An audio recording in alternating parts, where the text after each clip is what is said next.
Hello and welcome everyone to DRJ's webinar series. I am Bob Arnold, President here at Disaster Cover Journal. Thank you for joining us. We hope you get some great information out of today's webinar. Today's sponsor is Everbridge, and today we'll be discussing trends and strategies for managing risk with a hybrid workforce. Before we get started, I want to review a couple housekeeping items. Today's session is being recorded. This recording will be shared with everyone tomorrow via an automated email. Attendees are also in a listen-only mode. If you'd like to ask any questions, please use the question panel you will locate on the right-hand side of your screen. We'll answer as many of these questions as possible at the end of the session. And now back to today's topic on managing risk with a hybrid workforce. Our presenter today is Sean McDevitt. Sean is the Director of CEM Solutions for Everbridge, where he helps lead product and go-to-market strategy. He has held various leadership positions in the SaaS industry for the last 10 plus years. He lives in Atlanta, Georgia with his wife, Melanie, and their two dogs, Shankly and Finley. And with no further introductions, I'd like to now welcome and turn the mic over to Sean. Awesome. Thank you, Bob. I appreciate it so much. It's great to be with everybody this afternoon or morning, depending on where you're located. Generally give these things in person, but it's great to be with everyone virtually. I think we have some great information we're going to be able to share today, and I know that Bob will take your questions and we'll be able to cover those towards the end. Please feel free to share those. I'd love to hear some interaction from the group based on what they're hearing within their own organizations or within their industry or vertical. So as we get started today, the things that we'll really be talking about are the trends that we're seeing across industries and verticals on what hybrid work is really playing out around North America and around the world, what those challenges are that end up being presented, and what are those implications we really end up feeling as a security leader, and then what strategies can we take as security leaders to deploy technology, deploy standard operating practices or procedures to help keep those employees safe and our businesses running as smoothly as possible. As Bob mentioned, he kind of did a little brief introduction about me, but again, about me, Sean McDevitt, Director of CEM Solutions, live in Atlanta, Georgia, been here for since about 2012, 2013, with Everbridge since 2019. Kind of bopped around a variety of different SaaS platforms in the last 10 years. You can see those on the bottom left, everything from experience management with Qualtrics and CRM with Aptean to some more global location information when it comes to Overall and Moment Feed. I volunteer my time with the Golden Retriever Rescue of Atlanta. That's what my wife and I spend a lot of time doing in our free time. You can imagine that's what Shankly and Finley end up being. I'm a member of ASIS, and then I kind of grew up speaking the security language. My father was in loss prevention for a variety of different retail organizations for the better part of 40 years. So I've had a lot of dinner table conversations that kind of revolved around security and loss prevention. So it's something that's been in my blood for quite some time. So regarding trends that we're seeing immediately, so how is it really playing out, and what are we hearing from our customers here at Everbridge, as well as what are we seeing across industries and verticals? When we start to think about those, there's a variety of different headlines that have really started to come up, right? Everything from Apple saying that they're going to change how they're designing the Infinity Loop for when people come back, right? More hoteling space, more collaborative space, less actual desks in or butts in seats in some cases. We've saw some headlines with Jamie Dimon who said, you're going to come back to the office. Then had to backtrack on that statement a little bit. They realized that they tried to call their employees bluffs, and more employees decided that that wasn't for them. That's not the lifestyle that was going to work for them. There's also some other examples where we had with Google Maps workers out in Seattle or near Seattle, where there were some workers that were being outsourced to Cognizant, and they signed a letter saying that they legitimately couldn't afford to come back to work with the cost of gas and where they were able to afford to live. It just didn't make sense. They were spending an inordinate amount of money just getting into the office. Right now, gas prices, based on when this article was written, actually went up and they've kind of come back down a little bit and are probably right around that dollar value now. But still, it's an interesting time where employees have had the ability to say, hey, this isn't what's going to work for me. We've also seen some organizations say, how can we accommodate employees and still run our business, right? With Salesforce, they said, be in the same time zone. That's all we need. You don't have to be tied to a particular city, a particular hub, anything like that. We just need you in the same time zone so that you can still collaborate easily with your teammates and with our customers. And at that point, we'll go ahead and say, all right, this works well enough for us.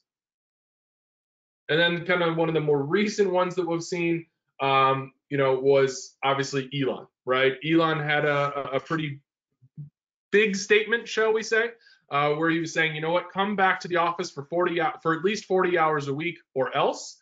The 40 hours a week thing, or at least 40 hours a week thing. I thought that was an interesting phrasing of that. I'm not sure what the work culture in some of those different locations for Tesla might be, but mandatory overtime or whatever that might be. But this has put their employees in an interesting spot, right? It's a pretty good job market, low unemployment rates. So are those workers going to decide that they have other opportunities elsewhere if they are going to be forced to come back? Are they going to crave that hybrid option more than working for Tesla, working for SpaceX, and some of those high dollar value areas? So I want to put a poll out there at the moment that asks, what is your organization doing, right? So when it comes to your organization, how are we, or how are you guys handling this today? Are we looking at, fully back in the office, a hybrid environment, or are we looking at fully remote? I can tell you that from where I'm at Everbridge, we're still in a hybrid workforce. We do plan on getting more and more people back into the office as time goes, but we don't know if we'll ever return to a point where we were pre-pandemic. I think that part of that is realizing that, hey, we've reached an opportunity for us to change our working model and how people interact. I can also say, I was telling Bob before the call started today, we've been impacted by the changes from going into the office and hybrid and fully remote, because my wife's office closed during the COVID pandemic. The office said, what? This is working well for us. We're going to go fully remote, and we're going to sublease our office space. That kind of offered us an opportunity to go ahead and change how we were living.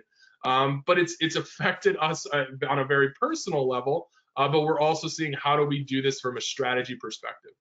And Sean, I published, and I'm sorry about that. That was my error on the first option. It was full in person was the first option. That is my mistake. So apologize for that. I skewed our results significantly here by that. It's okay, Bob. That one's actually usually the lowest one anyway, so that's not too bad. So yeah, as we can see here, the hybrid work environment, 94% of us, assuming the data here, are in that hybrid, and that's really what we're seeing. That's actually a little bit higher than what we're seeing most of the time. What we traditionally see is somewhere between 70 and 75% end up being hybrid, and then the remaining 20 to 25% broken out in between fully remote and fully in office. Totally makes sense that we would have a predominant group here that would be in a hybrid workforce. And it will play well into what we're about to talk about as we go through this. So as I just mentioned, North America hybrid arrangements are currently in the norm, 70 to 75%. That number fluctuates on what you define as hybrid, right? What is your workforce in office? Does that mean that 10% of your employees are in the office every day? Is that meaning 50%? I think that might even be changing with some of the things that we're seeing with BA.5 variant right now. But full-time back in office, that's very industry and vertical specific a lot of the times, where we need people to be there, 5 to 10%, and then full-time remote, 15 to 20%, right? And those things are going to be very industry and vertical heavy, right? Which ones are going to be able to be combined? And then the world, I know this isn't particularly scientific, and as a guy who comes from a survey and data analytics piece background, a mixed bag is not really a very scientific term, but it really is what we're seeing. We're not seeing a overall specific trend in EMEA or APAC or Latin America or Africa or anything like that. It's really very, in some cases, country specific, and then even in region specific within that country on what organizations are deciding to do. The overall assessment ends up being that a one-size-fits-all policy is difficult to implement, difficult to maintain, and probably isn't going to work, right? We can't do something here in the US the exact same way that we're going to do it in Australia or New Zealand or France or the UK or Brazil, right? All of those different areas have such different influxes of cases, of how they work, of how they work well, of what their jobs and roles, responsibilities actually end up being, that we need to have, as a security organization, have a flexible deployment of what our standard operating procedures are, as well as what our technology is, in order to enable those employees to do their best work, as well as keeping them safe and making sure that we're extending that duty of care outside of our traditional four walls.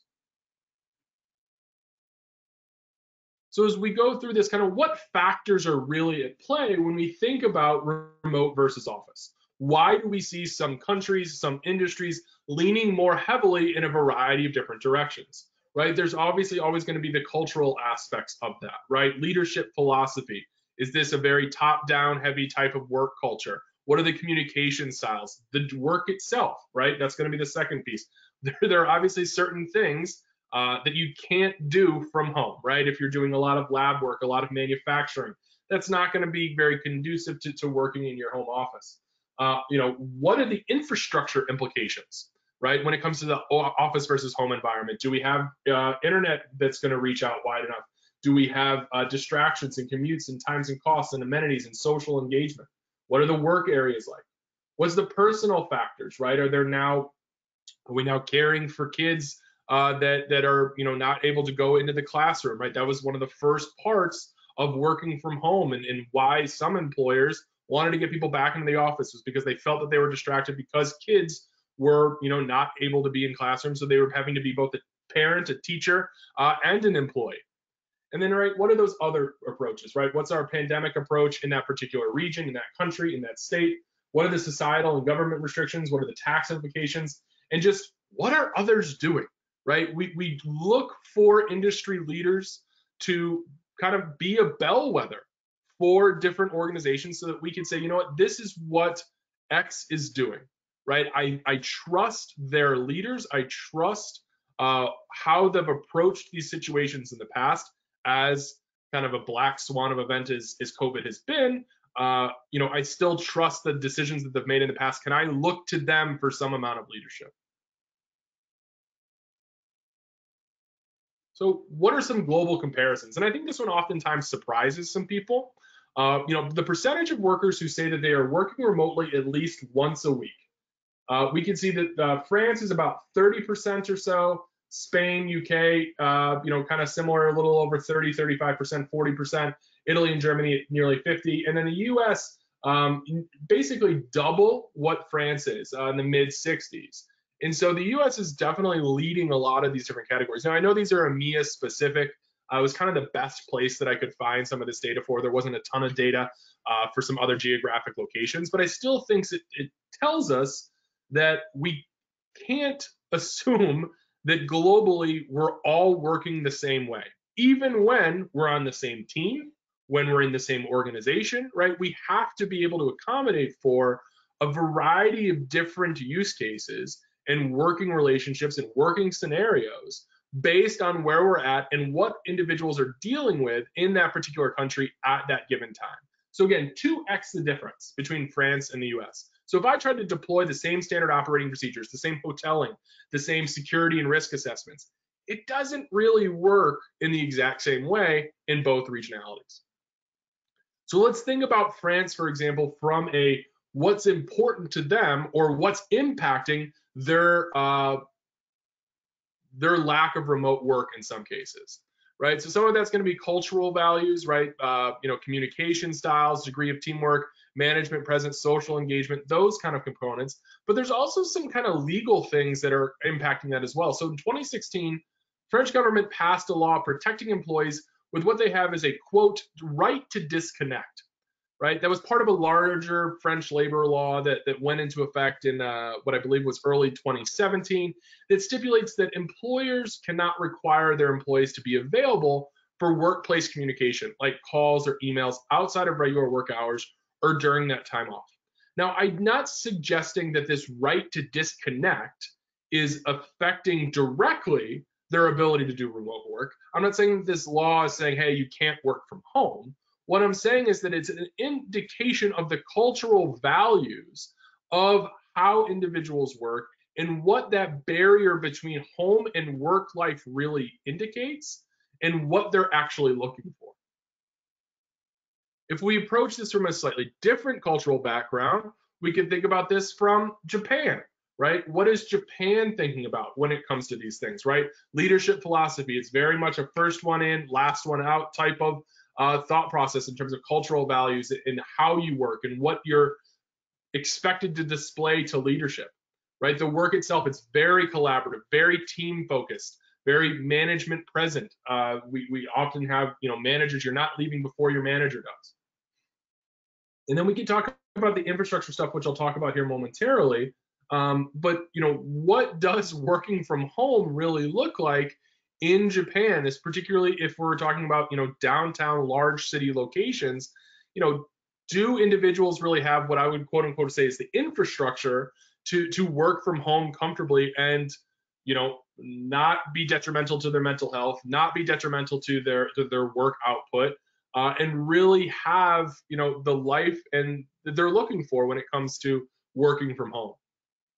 So when we talk about that infrastructure and work style cultural inferences, specifically in Japan, many companies kind of lacked, this was kind of pre-pandemic a little bit or at the very beginning edge of it, they lacked the hardware, software, personnel, organizational structure needed to telework effectively, right? They were so used to being in person and what that collaboration looks like and what that team atmosphere looks like and how they rotate between specialties and collaborate, right? There was just a breakdown in how that ended up coming together. But then there's also the components of, the corporate culture in Japan focuses on personal interaction, concentrating on the job and group communication, right? That's obviously quite difficult to do. I think individuals have gotten better at it via Zoom and Teams and GoToMeeting and all those different tools that are there now. But when this first started, we were really seeing an impact there. But then there's also an infrastructure implication, right? If we think about the average dwelling space, particularly in Tokyo, right? Overall floor space, 710 square feet. Well, if I remove kitchen, bathroom, those types of things, now we're talking about a space that ends up being 441 square feet. So I'm down to the size of roughly a hotel room where I have to live, work. There's just not that much space there. And our individuals looking to come back into the office just so they can break that barrier. Now, I'm going to pull up this picture. It's obviously a bit of hyperbole. This is what we call as a micro apartment in Tokyo. Obviously, this is a pretty extreme example, but you can see this individual has obviously the ladder leading up to the loft where they're going to do their sleeping and their lounging, but they also have their home office set up. I love the never stop exploring thing over the top of his desk. Makes me chuckle a little bit thinking about how small his space is that he has to work in, but he's still got the never stop exploring piece. But working in this area where you don't have any outlet is shown to have severe mental health effects on individuals. And we need to find ways that we're going to help individuals kind of understand that and have an outlet and be able to communicate, when they're having those issues to people. So what do we think about when we come to the evolution of employee safety and security?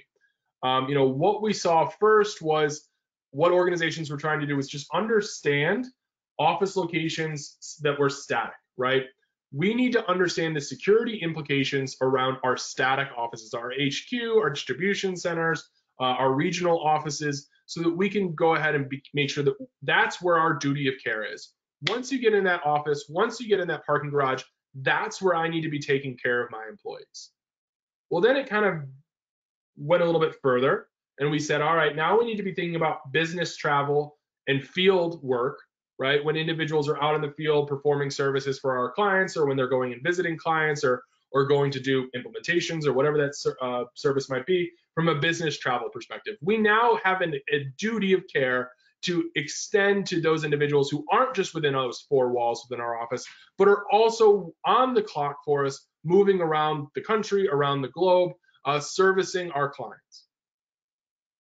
And then it became a little bit further, and we went ahead and said, you know what, that next step after business travel and field work is now going to be home offices and remote work, right? So, I work from home, my wife works from home. sometimes we go into she goes into a Regus office, I go into a WeWork that we have here in Atlanta for Everbridge. But still, there's a duty of care that those employees are going to be responsible for, or at least feel that they should be responsible for. And so how can we keep those people safe? That's that next edge of where we think the industry is going. And then the last piece is really that personal travel and life travel, right? Or just life in general, I guess. And so what that really means is, are we going to extend the duty of care, the risk intel, those types of things to people that are on personal travel? And what we've started to hear from organizations is that they're viewing this as a benefit of work, right? If I'm going to include this in my employee packages and say, you know what, when you're traveling for work or when you're traveling for personal, we're going to let you know that something bad is happening around you, or you're still going to be included in those communications if you want them. So really, kind of pre-2019, this is what we saw as the concentrate, right? We saw the bottom bucket here, numbers 1 and 2, office locations, business travel, field travel. And now we're going to see this extend to going beyond that and saying, all right, that next step is going to be actually looking at home offices and work. That's kind of what we expect 2020 and beyond to be. And then I really think that we're going to move further and further into that business or that personal travel piece. We're going to see that protecting employees really goes beyond that. And so, if we look at this particular quote here, what we're going to see is protecting employees at home offices or remote work locations is a fast-growing trend with significant implications for security leaders. So this is that next step of how do I include home offices and remote work, because this is something that is here to stay.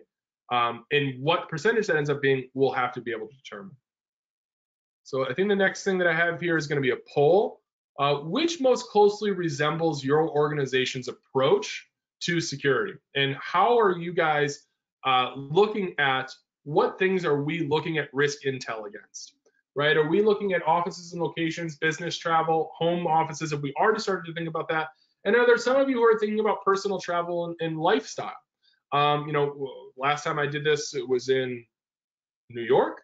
And this is one of those things that we had a couple individuals say that, they had started to float that personal travel piece, at least to some executives and some VIPs, and they were planning on rolling that out a little bit further down, or at least allowing people to opt in to that style of communication so that we can include personal travel in our risk intel network. Let me grab a water right here. Give me one moment. And so what I can tell you from industry, okay, perfect. So I just saw those, Bob, thank you. So which most closely describes the types of location data and providing oversight for within your organization? 15% said you're covering offices.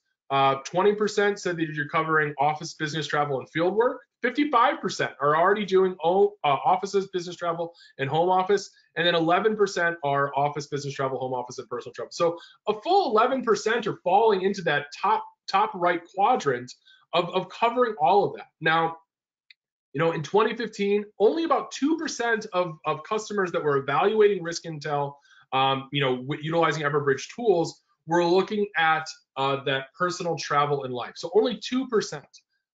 Now, we're actually seeing that number's trending towards 20 for individuals or organizations that have purchased software this particular year, where they're falling in that top right. So 20% versus, so we're seeing a huge increase in use cases for organizations that are saying, we need to extend this beyond, traditional working hours and the traditional working environment. Thank you everyone for participating in that poll. I appreciate it. I may have a frozen screen here. There we go. So there's some other things that I think we need to start to talk about in terms of how do we start to formulate what our standard operating procedures are going to be and what our best practices really are. In New Zealand, there was kind of a, how do we interpret their Health and Safety at Work Act of 2015? This fully passed, or kind of the subsections of this fully passed in April of 2020. So it is an active law and regulation there now. But when we start to think about this, this was saying, how do we approach work and health safety for employees? And so one of the things that they wanted to be able to do is start to say, all right, under the Health and Safety at Work Act of 2015 and related regulations, employees must provide employees with the highest level of protection from workplace health and safety risks so far as reasonably practicable. If employees regularly work from home, employers should consider whether this would be a home, quote unquote, workplace that needs a health and safety risk assessment. This could include things like ergonomics of the workstation setup, fire safety equipment, and first aid kits. Now, there's another subsection here that I want to just call attention to. If workers are working from home, their home is considered a workplace, and agencies have a responsibility to eliminate or minimize the risk so far as reasonably practical. The guide is designed to support government agencies to take a systematic approach to managing risk to ensure the health and safety, privacy, and security of workers working from home. Now, I am not a lawyer, and I don't know if there are any lawyers on the call today, but my goodness, reasonably practicable just screams gray area to me. And I think that that's probably designed that way on purpose, but I think that we need to start to understand that we need to be thinking about these things. Even if that is a large gray area, does my duty of care extend all the way to that individual's home office if they're working from home? Do I need to be thinking about how I minimize risks, how I communicate with them, how I have risk intel for around their location, whether that be a tornado watch, a terrorist attack, civil unrest, if they're perhaps working in a large metropolitan area? What are those things that I need to be taking thought of when they're working from home, right? And again, I understand reasonably practical, very gray, but this obviously is a trend that we're going to see continue, right? France kind of started it, was more of a cultural thing. This is really a rules and regulations thing. This is going that step further and saying this has nothing to do with just our culture. This has to do with how we want to keep citizens, in this case, but employees, safe of them. So employee preferences, right? So there's obviously the kind of the mandate side of it, but what do our employees actually want? Right? 63% of people wanted to keep the flexibility of alternating between different work locations in the future. Number of days employees want to work from home. In December of 2020, it was 2.5 days. In March of 2022, it's down to 2.1, at least for the US and the UK. So, you can read into that how you might. Perhaps people are sick of working at home. They're like, you know what? I thought that I just wanted to split my time. Now I'm like, yeah, all right, I'll go in for 3 days a week and I'll work from home for 2, right? I don't know if that's going to continue or not, but the odds are that we're going to see that employees at least want to work from home a little bit. I don't ever envision that number going down to 0, right? So even if we see that number go down to 2 and then 1.5, we're still going to have a flexible security program that's going to accommodate for that hybrid work environment. So overall, if we just kind of sum this up, what does all this mean for employees, employer-controlled locations?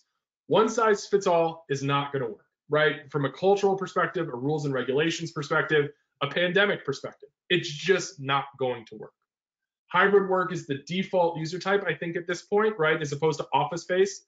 And it really does seem here to stay, right? Whether or not you're fully remote for 5 days a week, 365 days a year, or you're going in and out of the office or doing some amount of a variation of those things. By 2025, it's suggested that businesses will cut 25% of their office space. That is a huge number, where we're going to see the drastic decrease of just overall space available for organizations to be working in. And a recession could change these things, but probably by not that much. So challenges. What are the implications for security leaders as a whole?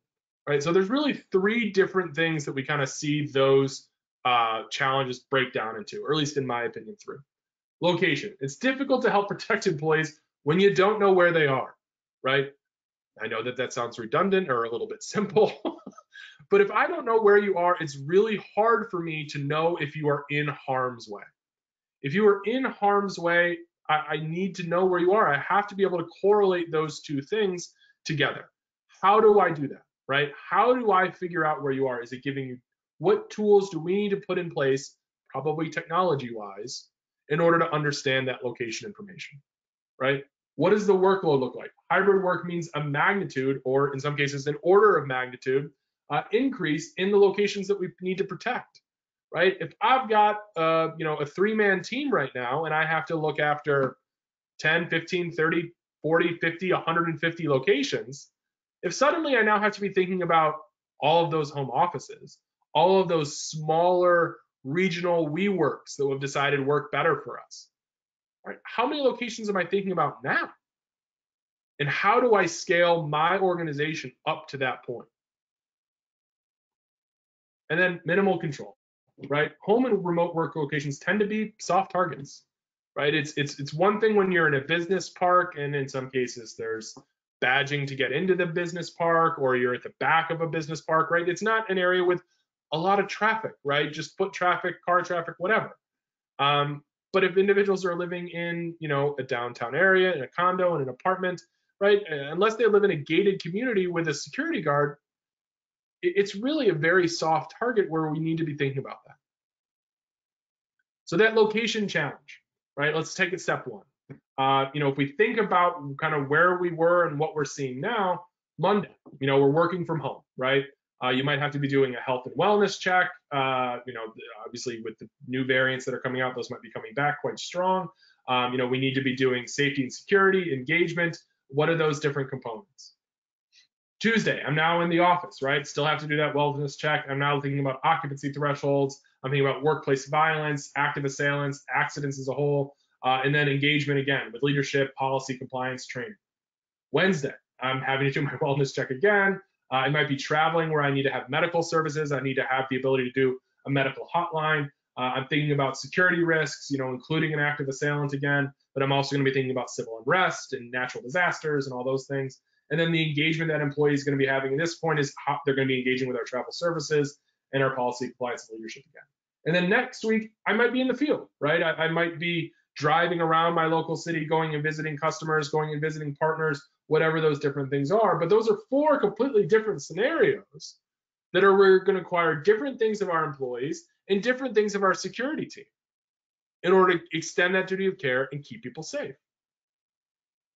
So when we think about that location challenge, not that our lives have been easy for all this time, but relatively straightforward from left to right, right? Again, we have the data available to us when it comes to offices and locations. We oftentimes have travel risk management systems. We have travel booking systems where we're getting business travel and field travel from, right? Maybe that's going to be through some other tool for field travel.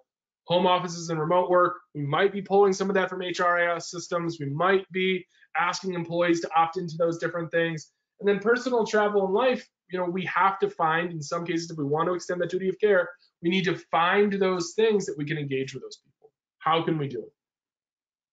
So if we think about a specific kind of story or use case here, I'm going to pull up the case of Michael, a counterpart of mine within an organization. 30-something, MBA, married, dual income, no kids, director level. He has some direct reports that are all fully remote. He delivers some very key metrics and services for our organization, for his company, or for our success. The locations that he's lived in, his kind of hybrid work environment. He lived on a London narrowboat for 2 years during grad school, at which point he was working for the organization. He's now trading houses in the US with a family member due to an inheritance situation. He's headed to Europe for 6 weeks this summer, with his wife. And then after that, it's TBD, right? Does he want to stay in Europe? His wife holds a European passport. He works fully remote. Does he want to kind of work some East Coast hours, but while being based over in what I think is going to be the UK? What does that situation look like? Well, Michael is certainly, if not the prototypical fit, but a very similar fit to what we would consider as a digital nomad, right? If you're living on a London narrowboat, you got to move those things around. I don't know who knows that, but there are specific rules and regulations with how long those narrowboats sit in different areas, and you have to move it. I think it's like every 10 days or 12 days or something like that. So, he was constantly on the move. His quote unquote permanent address was changing every 12 days, right? And, that's not something that's particularly easy to capture in an HRIS system unless I'm putting tracking information in Michael's hand. How are we enabling him to get that? And I know that this is a pretty extreme case, but the overall architecture of that is that the digital nomad challenge. And these are people that are a part of your workforce today. I can almost guarantee it, right? In 2019, we saw 7.3 million people were what we would classify as digital nomads, traditional jobs, just in the US. 2020, that number became 10.9 million. 2021, 15.5. So in a 2-year period, we saw a doubling of that number, a little more than that actually. It's like 112% or something like that.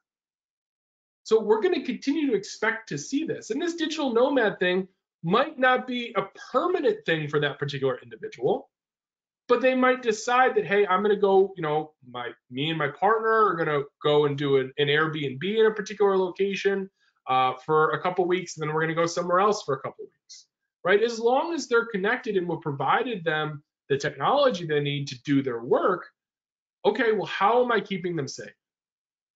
And it's just the idea here is that those fully nomadic employees are certainly the hardest ones to protect and get that duty of care to. So if we think about that next step beyond locations, that other challenge that we talked about was workload. So, security team workload increases and location increase. How do those two things come together? Well, from a historical perspective, if you look at these blue dots, what we'll see is that those are my office locations, right? So I've got 10 blue assets that I might be thinking about. There might be office locations, retail storefronts, distribution centers, whatever, data centers. But then my red icons here are going to be our risk events, things that are bad that are happening around the world. Everything from natural weather events to terrorism attacks to active assailants, right? Those bad things that are happening. Well, there's only one overlap that's occurred, right? That's that one time that my GSOC, my security operations center, my security team needs to respond, right? Might need to issue a communication to that employee, to that office. We might have to stand up a crisis response plan, but there's still only one time there was enough of an overlap. The proximity, the severity were bad enough that those two things came together. Well, instantly, when I start to think about opening that up, and I have digital nomads and I have remote offices and I have all those different things, I now have 100 assets, right? Alerts didn't change location, right? I just added more things that I'm now deciding to track. And I went from 100 assets, 10 risk events, same thing in both areas, to now 8 alerts, 8 incident responses that my organization, my team now needs to do. That's only 10 to 100, right? I'm sure that there's a lot of organizations who have seen that number increase much, much more than that, right? But that's still the idea that that workload on my GSOC, on my security operations center, on my security team has gone up 8x. And how am I going to be able to handle that? Is that by implementing tools and software? Is that by hiring more people? Is that by, creating new standard operating procedures? Is that by see something, say something? What are those things that we as an organization can do to help mitigate that particular challenge of that workload piece?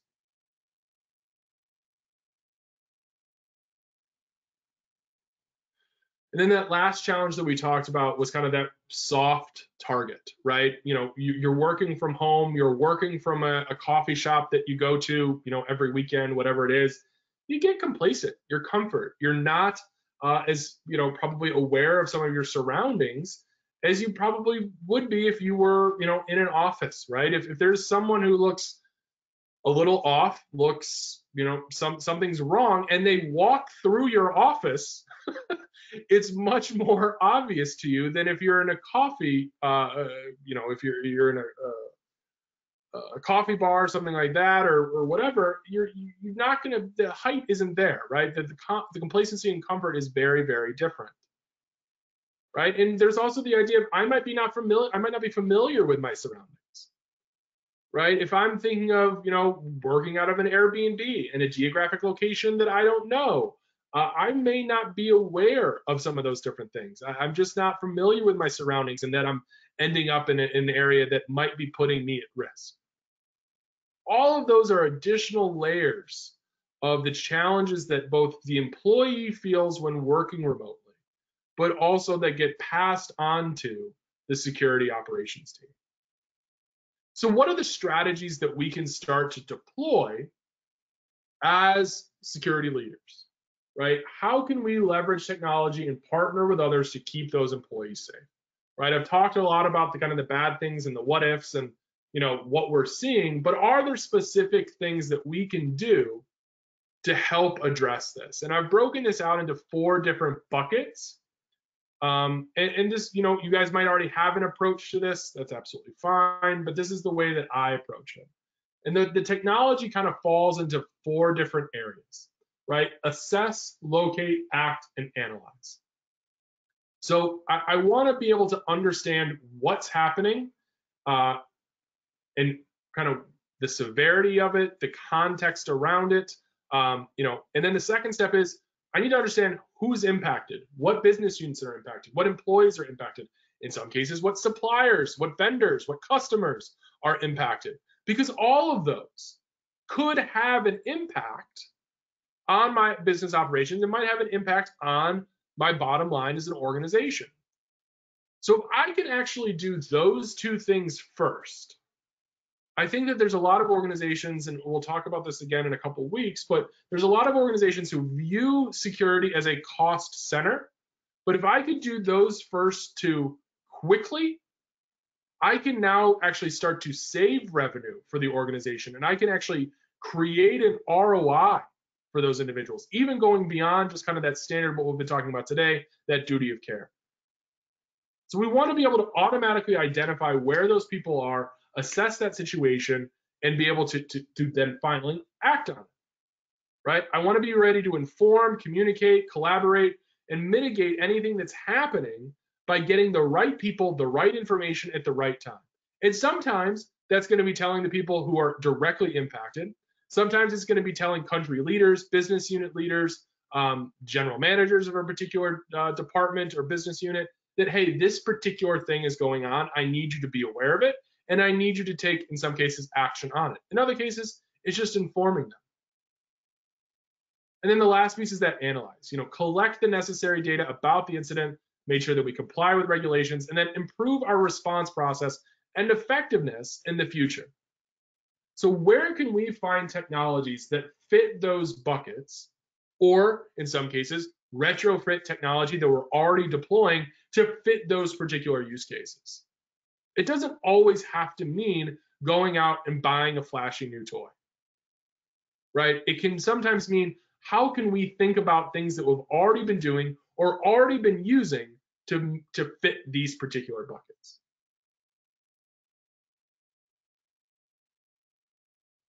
But I think one of the things that I want to hit on here is that going beyond those 4 components, if we just think about the assess one to start off with, what we've realized and what we talked about when we talked about the correlation between risk events and assets was that we really need risk intel for all of our locations. We no longer can just think about what's happening near our HQ or our data center or our retail storefronts. We have to be extending that. We need to have a global network that we're listening to, whether that be social media feeds, whether that be, kind of open source, public facing things like GDAX and the National Weather Service and all those different National Hurricane Center, but there's also the ability to understand what's happening at a localized level, and that now needs to expand around the globe.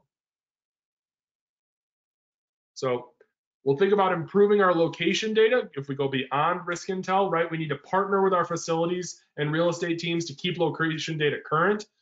We probably need to add some amount of depth to that data, right? We need to use our expertise as security leaders to say, all right, is this a soft target? What are the targets around here? What are the things that we need to be thinking about regarding these particular locations?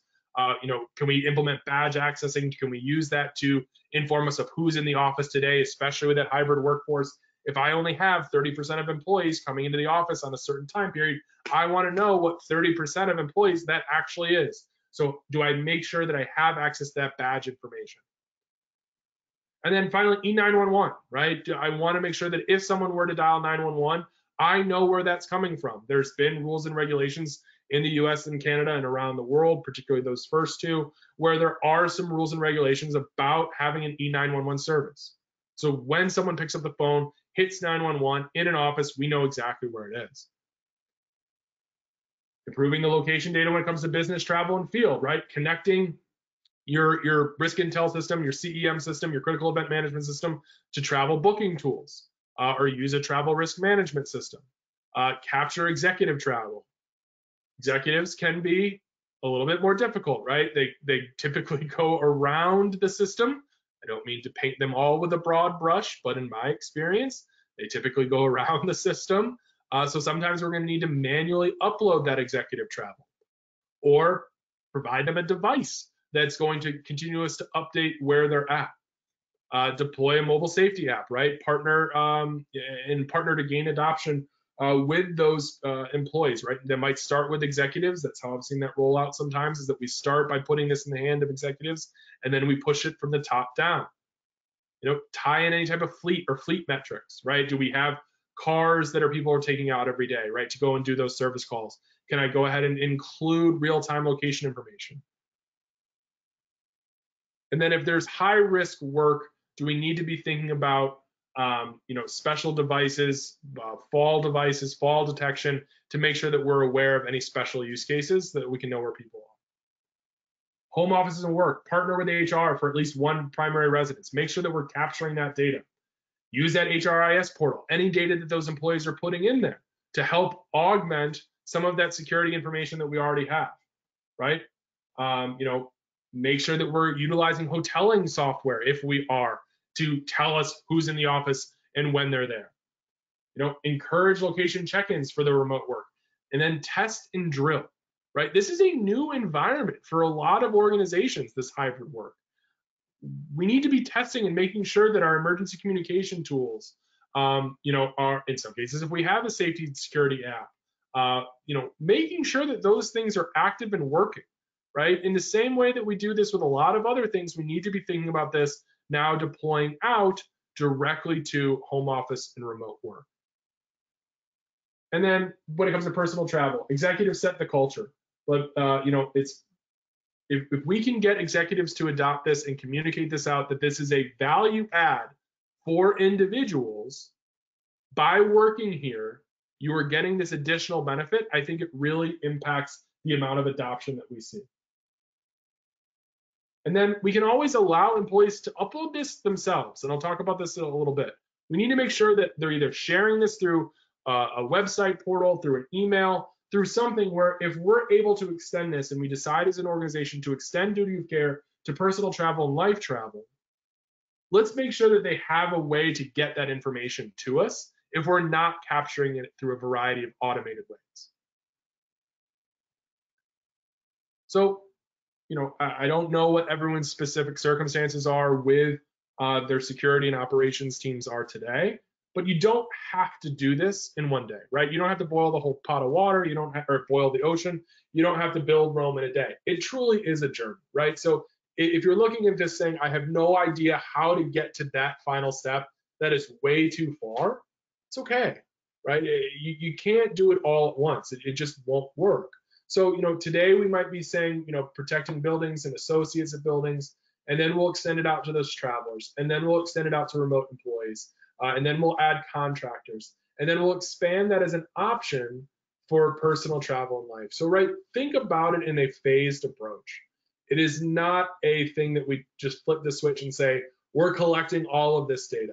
Even if you can do that, you will not get the adoption that you need from employees to have it be impactful, right? We have to build a culture of trust with employees in order for this to be successful, right? I mentioned this just a moment ago of allowing employees to manually upload. Maybe that's through an email, maybe that's through a portal, but share that information with the security team, right? So, in this particular case, we've got a website portal where people are putting in where they're actually going to be. They're obviously going to be somewhere on the beach in Michigan. They've actually dropped the pins specifically where they're going to be. but it's allowing for them to say, all right, this is my location for the month of August. If something happens here, a tornado warning, whatever it might be, this is where I'm at. I want you to know this. And so how can we really solve some employee reluctance to share location? It's all about transparency, right? Make sure that employees understand that this isn't generally a breadcrumbing program. It's understanding that, hey, you're telling us this information, particularly when it comes to personal life and travel. But it's also a matter of saying, all right, we're not using this for nefarious purposes. We're not looking at this to say, oh, we noticed you ran to the grocery store at 4:30 today instead of working till 5, right? It's all about that communication and making sure that employees know this is about keeping them safe, right? It's about building that trustful partnership between employer and employee. So there was a case study that we did specific for an energy company that was kind of, they were specifically targeted by activists. And then their hybrid workforce, remote workers, field workers, there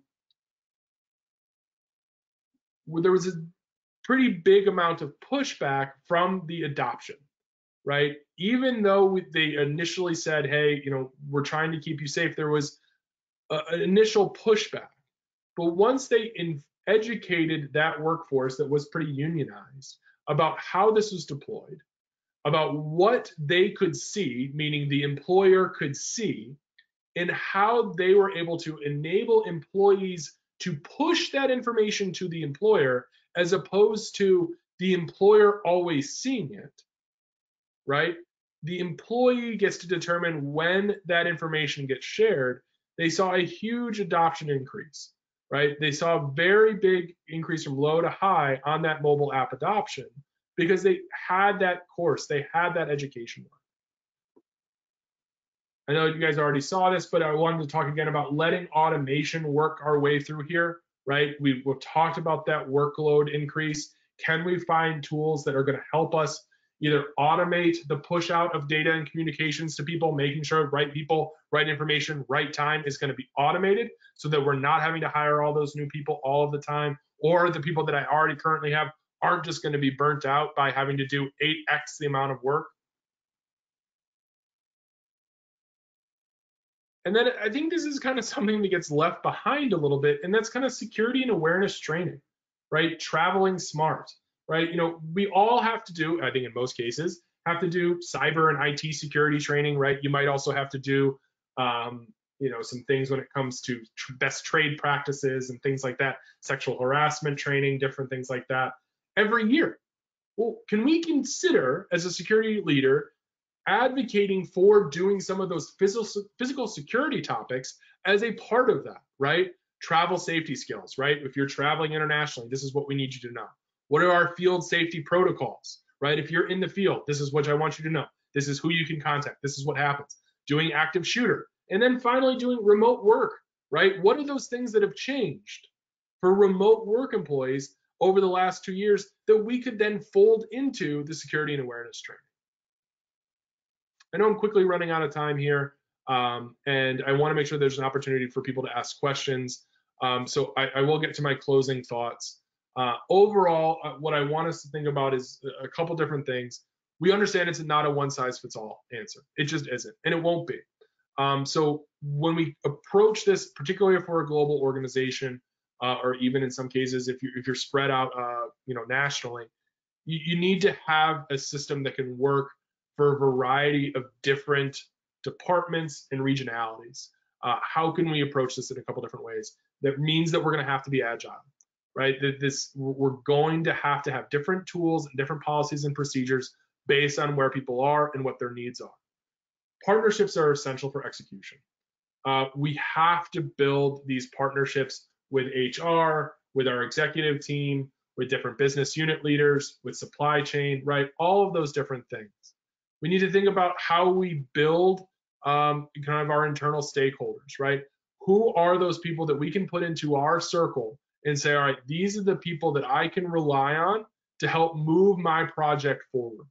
Who can I work with that gets it and understands that we're not purely a cost center, that we can be beneficial to the organization, we can provide an ROI directly to the organization by mitigating risk and keep the business running.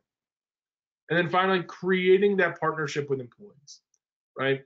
There's a acronym here, YNWA. We've talked about the partnership that we need to have, that trust that we need to build with our employees. I'll ask if anyone wants to put this in the chat, but YNWA is, a motto of my particular team, my favorite team in the world. And the idea is that wherever you are in the world, you'll be able to find a fellow supporter. What that means is you'll never walk alone, right? And I think that in the future, we're going to change that. And we need to communicate with employees that you'll never work alone, right? That even if you are in your home office, in your basement with no windows, you're still not working alone, right? Your security and operations team has your back, right? Whether that means that you're traveling to the far side of the world, you're working in the office, you're working in a WeWork, you're out doing customer service work with one of your clients. You'll never work alone. Your security and operations team is there for you to make sure that they're going to keep you safe and really extend that duty of care. With the last 5 minutes here, I'll say thank you, everybody, for your time today. It was wonderful to be able to share these things with you, and I'll pass it back over to Bob to see if there are any particular questions. Wonderful. Thanks for great information here, Sean. And again, if you'd have any questions for Sean, you can locate the question panel on the right-hand side of your screen. I've had a few that's come in so far, so let's get right to them here. Have there been any considerations for how a recession could impact hybrid work? Yeah, let's start with, I'm not a macro, I'm not an economist, particularly not in a macro economy, but I think that there are a couple approaches that we've seen on what the recession can really mean. It ends up being particularly industry specific, right? There's going to, again, as we mentioned at the beginning of the call, there's going to be specific work that I can do from home and others that I can't. We do expect for a recession to, depending on how severe it is, we talked about 25% of office space may be eliminated by 2025. If the recession is particularly bad, we could see that number increase to 30, 35%, just from a cost savings perspective. There's also the idea of it's been a particularly strong market for employees. Again, low unemployment. So if I can jump from job to job because I'm looking for hybrid work or I'm looking for a fully remote job, well, if those pools of jobs evaporate and I now have fewer options, I may see an increase of going back into the office, because what we know is that the last study said something along the lines of 50% of C-suite executives want employees back in the office. The number was 4 days a week minimum. So if executives get their way and they're able to dictate that to the job force or to the workforce, we may see a bigger return to the office than we were anticipating. That could be some of the parts of the recession. So there's two sides to that. I know it's not a clear-cut answer, but it could be dependent on the workforce itself. All right, we've got time for one more question here. Some states have proposed and or passed legislation that limits when and how employers communicate with employees. How is this impacting the duty of care for remote workers?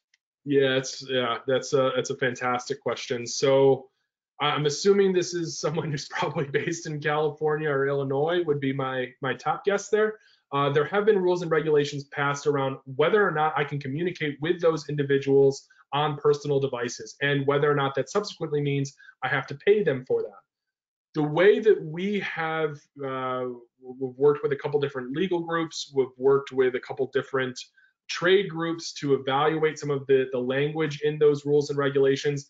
It specifically calls out emergency purposes not being included in that. So I know that there's been some reservations from organizations to utilize personal devices when it comes to communicating security risk or anything like that to employees' personal devices. But what we've found is that that's not included in these rules and regulations, that it's such a small time and used so infrequently and in times of necessity that that's not a part of the rules and regulations that have particularly been passed in California, Illinois, and maybe Massachusetts or New York as well now. But I don't think that organizations need to be worried about paying for personal devices if they're only used for emergency communications. All right, perfect. Well, that wraps up our time here today. There are a couple questions we didn't get to. Those questions will be passed on to Sean. He'll follow up with you after the webinar is ended. Also, Sean's information is on the screen. I'm sure he'd love to hear from you if you have any additional questions. So any parting words here today, Sean? No, I just again want to thank everybody for their time today to come and participate in this session. Please don't be bashful. Reach out to me if you have any questions or if you'd like to dive deeper into something. I'm happy to do it. I live and breathe this stuff. There's a reason I volunteered and told Bob I wanted to come and talk about these things. So please reach out. All right, wonderful. Thanks again, everyone, for your attendance here today. We hope you gather some great information from today's webinar. I'd like to personally thank Sean for his time here today, as well as Everbridge for sponsoring today's webinar. We will be emailing everyone a link to the recording. You may view that recording as frequently as you wish or share it with your peers. If you have any additional questions, please contact Disaster Recovery Journal. Thank you again, and this now ends today's webinar. Thanks, everyone.